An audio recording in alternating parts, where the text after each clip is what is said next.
So please hold while we reset the earth. So please hold. Just remember I said it first. And if it all comes true, please send me down to hell. 'Cause if I make my way to heaven, it's God I'm gonna kill.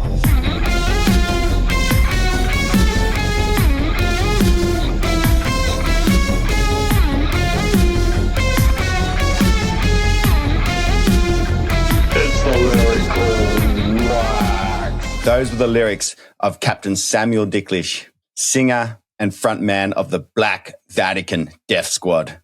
Also, though, member of legendary Gold Coast bands such as Kill the Apprentice, Snakes and Daggers, Hell and Whiskey, and even the bass player of a band that I'm kind of heavily involved in. If you know me as a musician, you'll know me as PurpleZain. But in real life, my name is Zane Constantine, and I'm a psychologist and boss of Chill Psychology based out of Tweed Heads, New South Wales, on the border of the Gold Coast. This is my podcast, the Lyrical Wax Podcast, where I combine my love of lyrics with the stuff I know about psychology to interview people about their lyrics, what's going on for them, what do those lyrics mean, where was their head at when those lyrics were written. The Lyrical Wax Podcast, Captain Dicklish episode. Here we go. All righty, Captain Samuel Dicklish. How are you today, mate? Yeah, very good, thank you, Zane. Yeah. You're looking very good. In the background, a little bit of, you got the banner up, you got the pot plant that all podcasts need. So, looks like you're nice and prepared for this. Yeah. Well, that's what we're working towards. No, I do know you, and that's why I'm really keen to get you on this because I'm sure you've got a few funny stories for us and a bit of some interesting stuff to say. All right, cool. So, right from the start, maybe I'll say, I've known you for a long time. I've known you've been a musician for a very long time. Your first band was Xylem, or was there one before that? My school band was the Pink Bits. The Pink. Which had you went in from Xylem. Oh, but you weren't actually in Xylem. That was my second band. Okay, so that's how long. And we're talking like high school, right? We're talking 90s. 98, I started playing guitar. Yeah, okay, cool. So I did see Xylem back in the day, down in Tweed down there. The reason why I asked that, because this is the Lyrical Wax Podcast, it is about like songwriters and stuff. And were you writing, a little bit of background, were you writing the lyrics back in high school, or was, someone else in charge of that? Nah, not really. I was concentrating on learning guitar pretty much. Lyrics for me didn't come till a bit later. I was always very self-conscious and critical of myself, especially back then. So it took me a while to break out into that. I think Hell and Whiskey was my first lyrics that I ever wrote.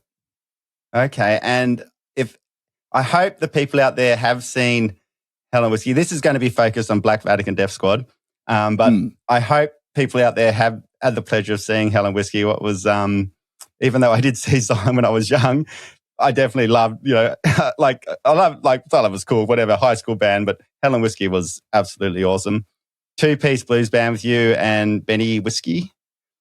That's it. I would say some very hilarious lyrics. A lot of drinking, partying back then, when you're young and you're in a band. Yeah. Not so much anymore.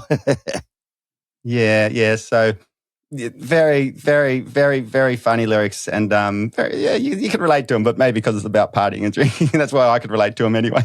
Yeah. Going to church and taking your clothes off, one of the greatest lines in Tweed music history.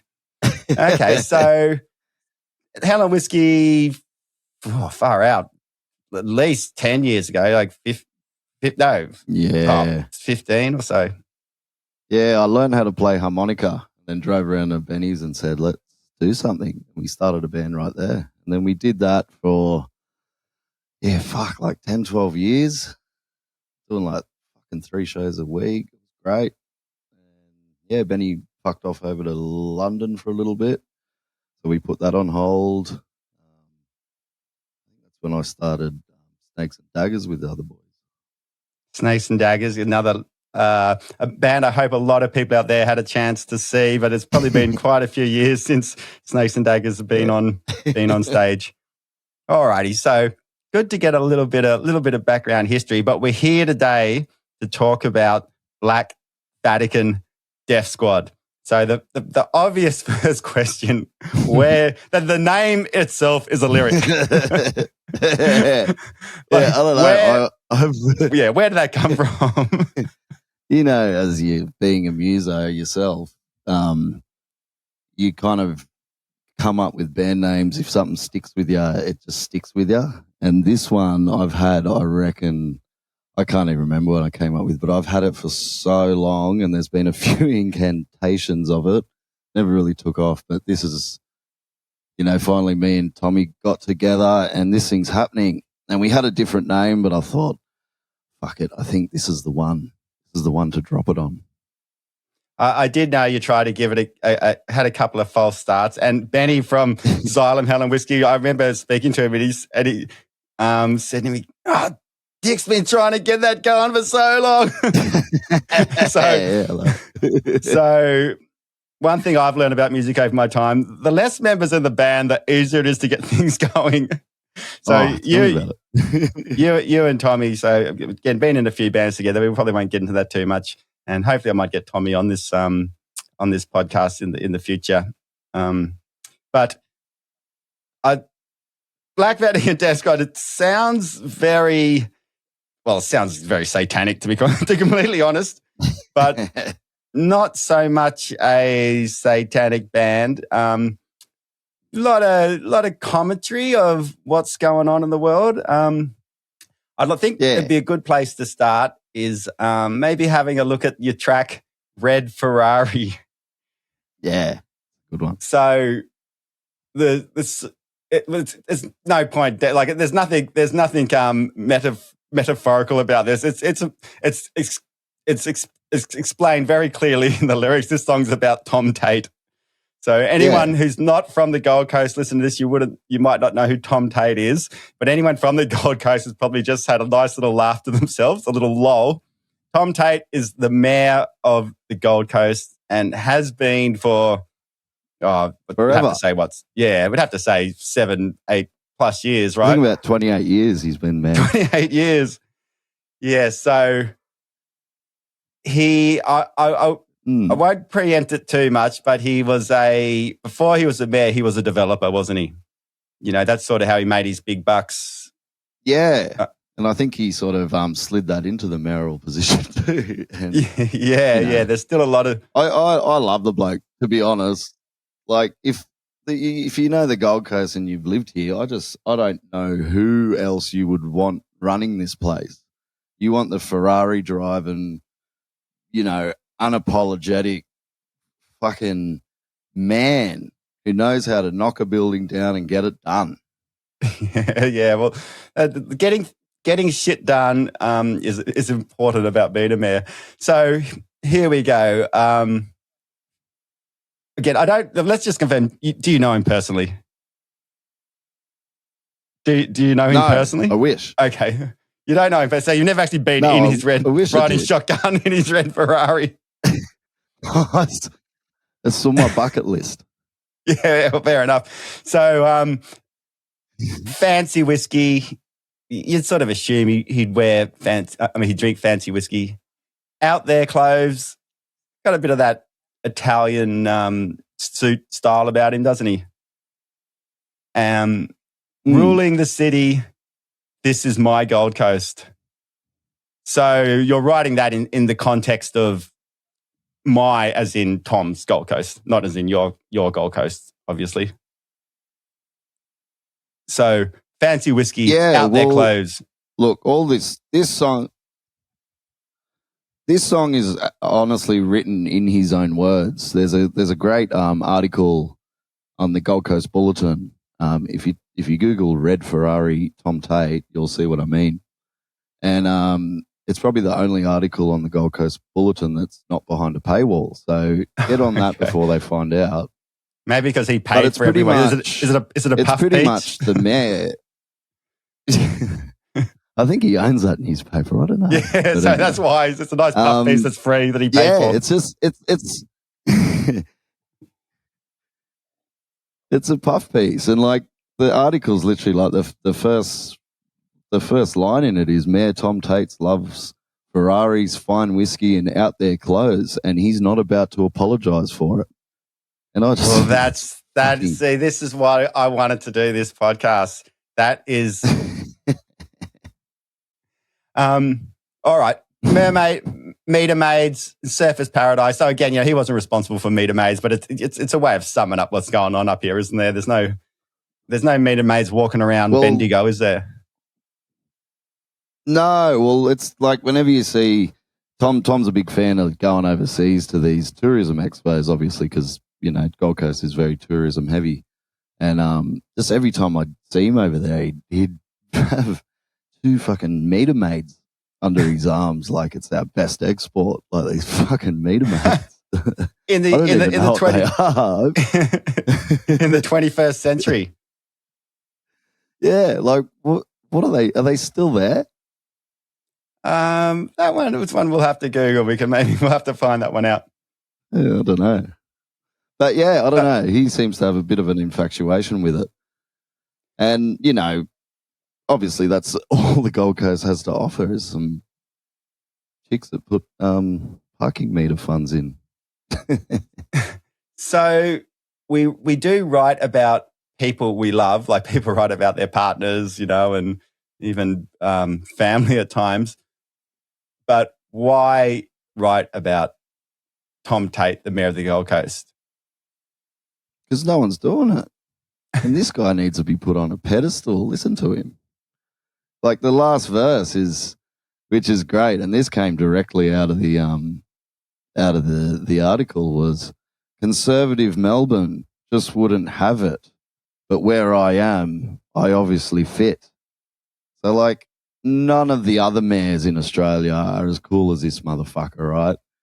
Like he's a Ferrari driving, fancy clothes, wearing whiskey, and he's not about to say fucking sorry for it. Yeah.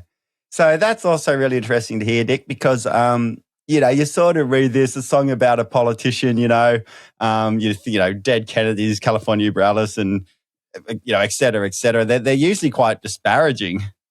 Where this is actually the lyrics are based on a puff piece, and to a certain degree, the song is kind of a puff piece, even though it could be taken as you being a bit cynical and a little bit giving him a bit of shit. Be. Oh, here we go. A little bit of both, maybe. A little bit of both, maybe. I just like pointing out the best things in people. Yes. Well, I tell you what, we could say we planned that segue, but we didn't, because the next song we got coming up, and I think it's titled As the Crow Flies. And again, there's nothing metaphysical about this. As the crow flies, first line, his name's Russell. Got a name full of muscle. And he doesn't take none of your shit. Right. So maybe I could take off from where we asked the other one. We'll get into some of the lyrics a little bit more because they're gold as. Russell Crowe. Yeah. Was there some press interview he did like that in the Gold Coast Bulletin or something for him? No, well, this is kind of came when we were writing the album. We sort of wrote the music to this one first, and it was quite a fucking raunchy song. What can I do with this? And pretty fucking locked on YouTube and Instagram and everything, and I've got a big interest in all the Hollywood nutcases, and it's just a different world, they're doing fucking weird shit over there. Scientologies, and there's fucking pedophile caves apparently and all this weird shit.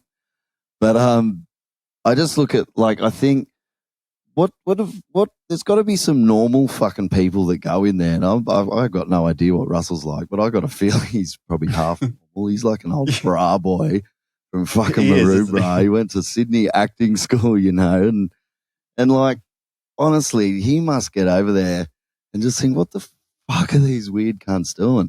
And then, he remember when Tom Cruise was fucking around with Nicole Kidman and being a weird Hollywood guy, and Russell just stepped in and was like, well, what are you fucking doing, mate? And he was going to flog him, and he come down from that hotel one day and pegged a fucking phone at someone. Like, I don't know. He just seems like who gives a fuck? What is this shit, He just romper-stomped his way into Hollywood. Yeah. So then I was thinking, metaphorically, be good to just murder all these fucking Hollywood people, and like, who would be the guy to do it? I'm thinking fucking Russell Crowe. Fucking, he's filming Gladiator 2. He's like, that's enough. Puts down his armor, gets on a plane, goes to LA. There's guns everywhere. Just grab one and go to town.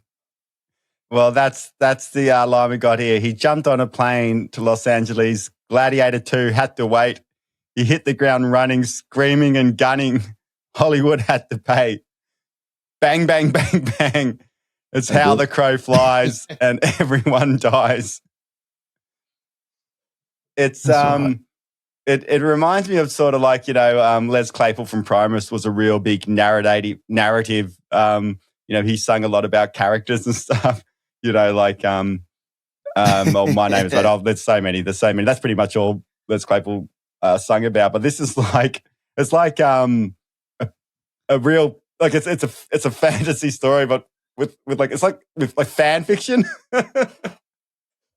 Yeah. Yeah. And now I get so your next line. I'd like to see it happen. If you're an A-list, be sure you're on his hit list. And Russell's coming your way. That's right. It's only the top people he wants. Yeah. 30-odd foot of AR-15. So 30-odd foot of grunt. The hills will never be the same. That's Beverly right. Hills we're talking about, aren't we? Yeah, here comes Russell. Russell Crowe's band. Yeah. Here comes Russell. Get ready to kiss his muzzle. All right, the names here. So Johnny Depp shot dead. Tom Cruise shot dead. Sandra Bullock. Tom Hanks. Steven Spielberg. Robert De Niro. Any desire to see them dead, or they were just the celebrity names that just popped into head? Well, they're almost the A's of the A's, aren't they? Like, not the new generation of Hollywood. I don't think they count. But these are back in the day. They've got the proper money, the fame, and they've got the weirdness, I reckon. Skeletons in their closets. Yeah, well, Tom Cruise always comes up. But yeah, actually, that's right. Like, of our generation, of our age, and to a certain degree, Russell Crowe's, peak of his celebrity. Yeah. All those people were the big names, weren't they? They're all weird. It'd be good to see a animated AI video clip of that. Oh, actually, good to see. It'd be good to actually see Russell Crowe and all these celebrities actually acting it out. Don't worry about the AI. Just find someone, see if you can pay him enough to actually act it out. Maybe I can get a grant. Yeah, well, that's right. Tom Tate, Gold Coast grant. Tommy. All righty. So another story about a real person. The next one, the third and last one we're going to discuss today. This one's a little bit different. Please hold. And I think I'm pretty certain I got a gist of what this is about. But I'll let you sort of explain it. But it's about the end of the world, isn't it? So I could imagine this probably could have been written around COVID time. Please hold. They've been predicting. There is actually a line here I sort of was wanting to ask about, but they've been predicting the end as long as I can remember, whatever your flavor you want. Hellfire, plagues, aliens, whatever. The Mayans must have got it wrong because what was the year? That's about the Mayan calendar, isn't it? Yeah, obviously. 2012. Yeah, what happened 2012. Yes. Harold Camping had 2 goes. They were both off. I could have Googled who Harold Camping was before we did this, but who's Harold Camping? I thought, no, I'll ask you. Yeah, Harold Camping, I kind of got locked on him a little bit. I can't remember what year it was, but I think it was just after or just before the main calendar fucking drama. But he was an old, evangelical preacher dudes, in America somewhere, some little town. What decade we sort of talking about, or? Oh, around like the 2012s, around there. Oh, okay, I think it was 2011, 2012. So he was a doomsdayer, he had this he found an equation that he found in the Bible that sort of told him what the last day on earth would be. And when you look into the equation, it was quite ridiculous, where it was like, I can't remember. It was something like, I think it had to do with Noah's Ark, and it was like Noah's Ark was this long or something, and there was this many years that they did that, and you divide that and it gives you a date, and it was that simple. So God hid this sort of special message in the Bible saying, this is when the world's going to die, blah, blah, blah. So he had his little TV internet show, so he's, spouting all this shit. And then you start seeing all these people and they're selling their houses and, driving out. Yeah, how many people did he have? Donating. Heaps. Shitloads, enough that I've in Australia heard about it. And, yeah. They're all selling all their houses and donating everything to the church, and he's getting rich. Then TikTok, the day's coming. They said, I was like, fuck, what's going to happen? And then obviously nothing happened, and we went past, and then he was dumbfounded. But then good old Harold Camping went back to the drawing board, and he got his equation wrong. So he redid the equation and got a new date, which was 8 months or so later.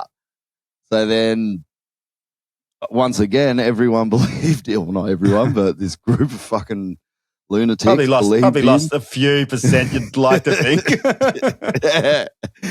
And then they started selling all their shit, donating more. And then, here comes D-Day number 2, and it didn't happen again. And then, I don't know, that's why, he had 2 goes, and then he crawled back under his rock and just disappeared into nothing.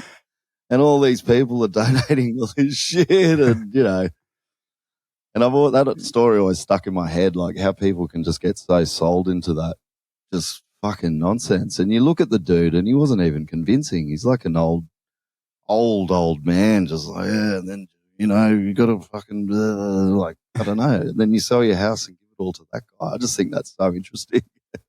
It is. I mean, I'm trying to have a little bit of psychology in this podcast, but going into doomsday cult preppers is probably a little bit above my pay grade.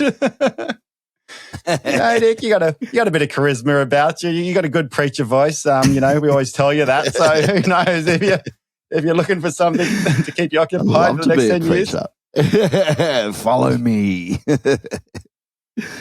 But yeah, I've always been sort of so interested in that end of the world and how fucking sold people get into it. And, that's like been predicting the end as long as I remember, whatever flavor you want, whatever fucking Mayan calendar, let's go. The world's going to end. And everyone, oh, Jesus, it's going to end. They all get sucked in. And I don't think you see that too much more. You probably do. It's just diluted.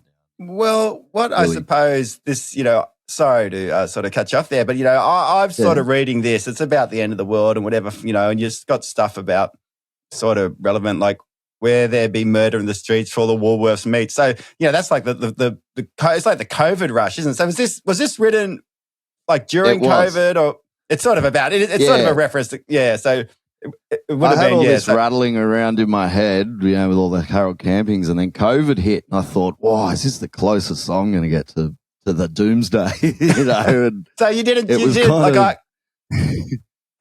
I mean, I know you, and I know you didn't jump on that doomsday bandwagon, even though you had an interest in it. So you have like an interest and curiosity, but it's not like you don't have an interest in it. Like, oh, it is coming. It's just no. Why I only had one this? packet of toilet paper in my house. All right. But yeah, I don't know. People just sort of dive into it so hard, and then all these doomsday prophecies are so epic, and God's going to come down, and that's why I thought this one, like, what are we just going to be running down the street looking for Woolworths meat, like stabbing each other for the last pack of lamb chops in Coles? Yeah, there's probably times where it felt a little bit what's going on. I myself am not overly into doomsday stuff, so yeah. But it was definitely everyone. No matter, I could interview anyone, and they would have an opinion of what happened during that weird little window of 2-3 years about COVID. So please hold while we reset the earth. So please hold. Just remember, I said it first. So hold just means everyone's just going to have to hold. We've got to hold our lives, right? But yeah, that's it. What does so please hold while we reset the earth. So please hold. This is the line I'd like to ask you about. Just remember, I said it first. Like, what does that mean? Well, all these doomsdayers, it just feels like that big ego thing. Like, oh, I know what's happening. I'm the guy who's going to tell you when the earth's ending. Me, Harold Camping. I'm going to fucking tell you. So they all have this like, oh, I said it. I'm the dude, and yeah. Yeah, so that's now that in that context, like when you said I said it first, it's coming from the false prophet's mouth, not from your mouth. Yeah, not from mine. And this is, I think, out of every I've read and mentioned a few of your lines, but this would have to be the best, Dicklish. I got to give you credit for this one. And if it all comes true, please send me down to hell. Because if I make my way to heaven, it's God I'm going to kill.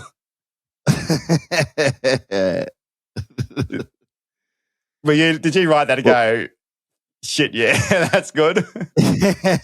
Well, I had this song for a while. This is actually when I was doing all that. During COVID, I bought a looper because we were all isolated and started fiddling with loopers. And yep, we can link that in the comments because it is still on YouTube, all those songs. So yeah. So I was in my basement just going insane, bloody writing these songs. And then when I wrote the song with Tommy, we had this sick little the little bridge section. I was like, fuck, we need to write something else. And I just banged that out. But it's just like, if it does come true and I'm wrong, fair enough. God's a fucking idiot for making it all so confusing and all this. So I'm gonna fucking kill him if I get up. There's so many songs about God and, God being unfair and, why did you do this to me and stuff. But I don't think I've ever read about, I get my ass out and I'm going to fucking kill you, God. Like, I don't think I've ever heard that. Going to kill that cunt. That is so good. So good. All right, man. Well, look, I'm trying to keep these to a few songs. The other few, the few you sent through, and they're all sort of they're all great. But so just a little bit of a tying them all together. So we sort of look to wrap this up. So these sort of themes. This is how you've been writing songs for so long. Helen Whiskey. This is your style. Hey, a little bit of commentary, a little bit of character, tongue in cheek. Yeah. Just sort of bit of tongue in cheek. I don't know. Just what I see. Tongue in cheek. Say what I see. And when you were a kid, did you used to like tell stories or like get up in class and you did say at the start you were a bit very self-conscious and stuff, So it was when I was younger, yeah, but I don't know. Just as you get, because the writing style, it is a bit sort of, I don't know, a little bit weird and very sort of forward, descriptive. I don't know. I was very self-conscious about that sort of way because I grew up listening to Faith No More and Metallica and all these epic fucking lyrics and shit. And now I'm singing about conservative Melbourne and how the Lord Mayor will fit into it, So I don't know, I'm so happy with how I write now. I like it. It's good fun. Does it roll off the tongue pretty? I mean, if you're just copying verbatim what's written in a newspaper, it rolls off it writes itself, like literally. But does it roll off the tongue once you get your idea? Does it roll off the tongue pretty easy? Yeah. I'm a big syllable guy. Chop it up. Yeah. Oh well. I mean, not literally roll off the tongue. Like, do the lyrics come? Do the lyrics come easy? Oh yes. Yeah. Of course. Yeah, I like. Whenever I write, it's sort of you get your topic. With the Russell Crowe one, it didn't start with Russell Crowe. It was just like these weird fucking Hollywood guys. I want to write something about that. I was just thinking, all right. Then I decided they've all got to die. I was like, who's going to do the job? And, you write a little list of all the people. And I don't know how I got on a Russell, but might have seen an ad for his garden party or something, the band that he plays. And I don't know. It just sort of popped in my head. I was like, fuck, that's the dude. Like, straight from Maruba into fame. What's going on here? And then he just fucking ends them all. Yeah, which is what we all need right now, I think. Once you get that, it's like that light bulb moment, isn't it? Once it pops in your head, yep, I'm onto this. Once it clicks. Yeah. And then it really does flow. You feel like, oh, yeah. But sometimes, there's that sort of block until you sort of crack through, for me anyway. Do you think you're going, like, just moving into the future, going forward, you're worried, like, you're just going to have to be, like, constantly reading celebrity magazines, or you just think, just the world's just so much is thrown in our face, something's, do you have any concern that you're going to run out of stuff, or is it just like, as long as stuff's happening out there in the world, you're going to be able to commentate on it, really, isn't it, I suppose? Haven't even thought about it? There's no way moving forward society's going to get any less ridiculous. Like, we're on a downhill spiral to the bottom, and it's fucking pretty fun. There's some funny stuff going on. Yeah. I like looking at it and go, yeah. And I suppose in a way it's sort of how people do keep themselves sane, by able to just laughing at the ridiculous and, the crazy weird shit that happens, whether it's to ourselves or just out there in the world. People who seem to cope better with life do have an ability just to, like, make fun of it and laugh it off, or just sort of roll their eyes and just laugh at it.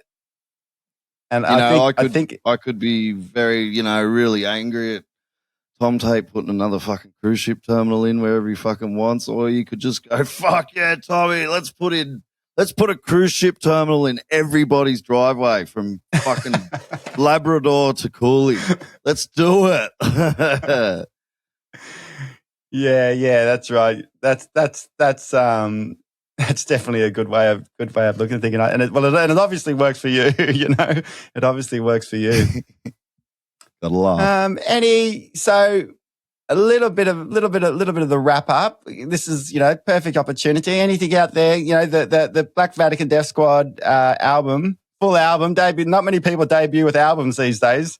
Came out. Tommy pushed it. 1 month ago. We're in January. The start of Jan, I think. Yeah. 2024. This is the opportunity for the plug.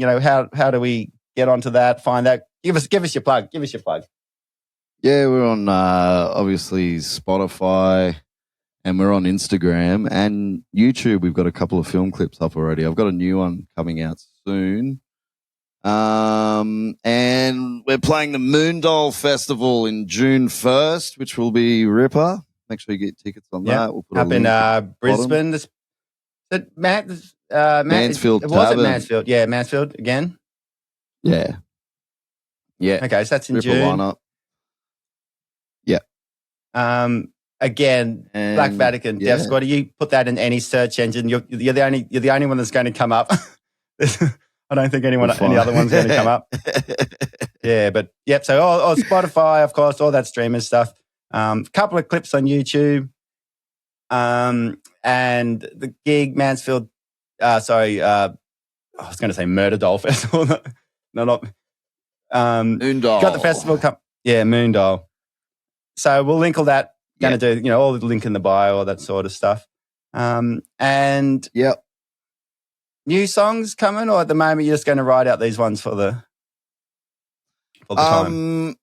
Yeah, we're writing these for a little bit. Got a few more videos coming out, and then we're planning. I'm just sort of putting together now. I think we're going to record. We're going to go for a council grant. Do just a single, and then do a little East Coast tour on the back of that single. But I'm just trying to work out what song to do, what sort of thing. I'm kind of tossing around something like The Gold Coast Must Be Destroyed, which I think would be a good touring song. Yeah, well, people up here would think it ironically, where people everywhere else would just go, yes, from the heart. I totally feel that. Alrighty, sick, Dicklish. It was really good chat. It was quite insightful. There was some really interesting stuff there. A little bit of the philosophy of life. You got to be able to laugh in the face of adversity and your own impending doom. Yeah, you have to. So it's good. It's good to know that's how you deal with it. You got to stand on that mountain and just fucking watch that asteroid come and let's go. Yeah. Well, one thing I loved is probably the last thing I say. Prince's album "Sign of the Times." It was one of his great albums, and I read this article about it, and the journalist said, this is Prince saying, in the late 80s, there was AIDS and all the badass shit that was going on in the world, and they said Prince's album just said everyone knows the end's coming, but let's just dance the night away anyway, because that's right. That's what we've got to do. So, yeah, very similar to that. Mm-hmm. Legend, Dicklish, it's been an absolute pleasure. I'm sure I'll see you around soon. Yeah, brother. Thank you. See you later. No worries. Catch ya. Thank you so much, everyone, for tuning in to the Lyrical Wax podcast. Very, very early days of doing this. I hope we didn't stumble through too much. I hope we didn't screw up too much. And I hope it was interesting enough for you to keep coming back. So all the stuff you have to do, subscribe, like, whatever it is, tell a friend, share. I'd love to be doing more and more of these. One other important thing too, put forward some bands, singers, songwriters who you would like to see on this podcast. Who do you know, or who is one of your favorite groups, singers, whatever, that you would love to hear what they have to say about their lyrics? Maybe they wrote some really, really, really cool lyrics about you, and you'd like them to tell the whole world about it. Or maybe they're just a dark and mysterious person, and I might catch them at a vulnerable moment when I get them on this show and they actually give up a little bit about themselves. So please keep following the Lyrical Wax podcast. I'd really like to grow this. I'd really like to have some fun with it. And who knows? Might get some really, really, really, really big and famous people on here. Who knows what? Cool. Thanks a lot. See you soon. It's the Lyrical Wax. We pull apart the vocal tracks. Check the singer syntax. I'm the Lyrical